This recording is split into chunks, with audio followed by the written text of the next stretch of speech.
ইন্না নাহনু নাযালনার যিকরা ওয়া ইন্না লাহু লাহাফিজুন। জোরে কোন আল্লাহু আকবার।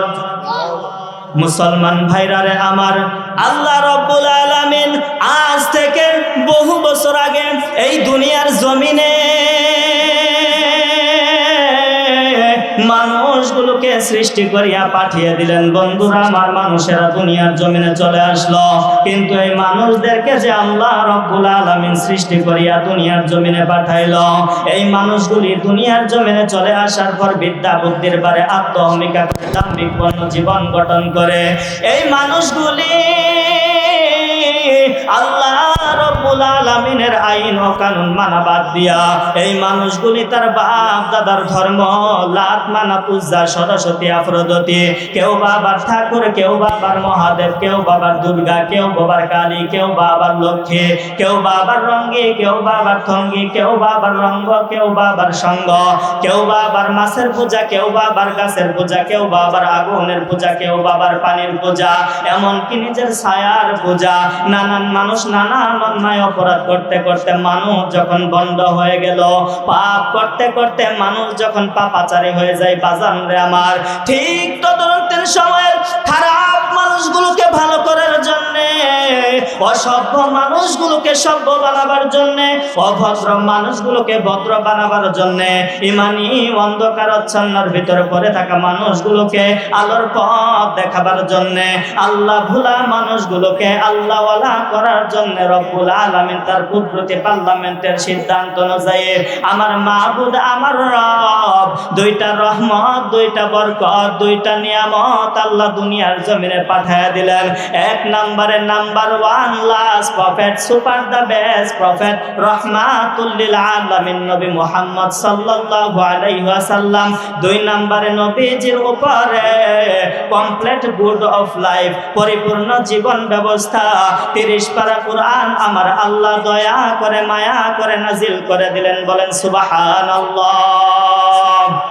আল্লাহ বললেন নবীজি তাম পৃথিবীর মানুষগুলোকে আমার পক্ষ থেকে জানিয়ে দেন, নবী গো, এই মানুষগুলি যদি আমি আল্লাহর কোরআনের দিকে এগিয়ে আসে, এই মানুষগুলি যদি আমি আল্লাহর কোরআন দ্বারা নিজের জীবনকে সেটিংস ফিটিং করে নেয়, এই মানুষগুলি যদি আমি আল্লাহর কোরআন দ্বারা তার অর্থনৈতিক জীবন, পারিবারিক জীবন, সামাজিক জীবন, রাষ্ট্রীয় জীবন, সমস্ত জায়গায় যদি আমি আল্লাহর কোরআনকে এই মানুষগুলো মেনে নেয়, আমি আল্লাহ রব্বুল আলামিন খুশি হইয়া এই মানুষগুলোকে আমি দুইটা জিনিস পুরস্কার দেব। আল্লাহ বলে সূরাতুল বাকারার 221 নম্বর আয়াত, ওয়াল্লাহু ইয়াদউ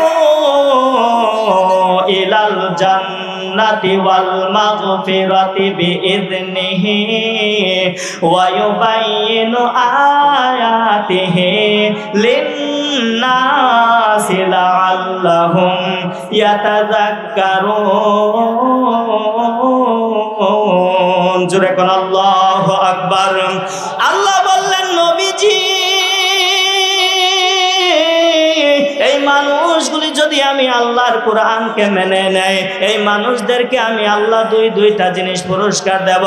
এক নম্বরে আমি আল্লাহ ওই বান্দা বান্দির উপর খুশি হইয়া আমার বান্দা বান্দির জিন্দেগির গুনাহগুলিকে আমি মাফ করে দেব। বলেন সুবহানাল্লাহ। দুই নম্বরে আল্লাহ রাব্বুল আলামিন বললেন নবী গো, শুধুমাত্র গুনাহ মাফ করব তাই না, আমি আল্লাহ রাব্বুল আলামিন পরকালীন জিন্দেগিতে ওই বান্দার আমল নামায় জান্নাত লিখে ধন্য করে দেব। বলেন সুবহানাল্লাহ। মুসলমান ভাইরা রে, তাহলে আমরা এই কথাগুলো দ্বারা কি বুঝতে পারলাম? আল্লাহর কোরআন দ্বারা আমাদের জীবনকে সাজাইতে হবে। আল্লাহর কোরআন দ্বারা যদি আমরা জীবনকে সাজাই, আমার আল্লাহ তো কোরআনে বলেই দিয়েছে, এই কোরআন নাজিল করেছেন আল্লাহ, এই কোরআনুল কারীম হেফাজত করবেন আল্লাহ। মুসলমান ভাইরা রে আমার, আল্লাহ রাব্বুল আলামিন এখানে শুধুমাত্র কোরআন নাজিল করার কথা আর হেফাজত করার কথাই বলেন নাই। মুফাসসিরিন কেরাম ডাক দিয়ে কয়, ও দুনিয়ার মানুষেরা রে, আল্লাহ রব্বুল আলামিন শুধুমাত্র এই কোরআনকে হেফাজত করবে এমন না, এই কোরআনুল কারীম যার কলবের ভিতর থাকবে, এই কোরআনুল কারীম যার কলিজার ভিতর থাকবে, এই কোরআনুল কারীম দ্বারা যেই ব্যক্তি নিজের জীবনকে সাজায় নিতে পারবে, কোরআনকে আল্লাহ যেমন ভাবে হেফাজত করবে ওই ব্যক্তিকেও আমার আল্লাহ তেমন ভাবেই হেফাজত করবে। বলেন সুবহানাল্লাহ।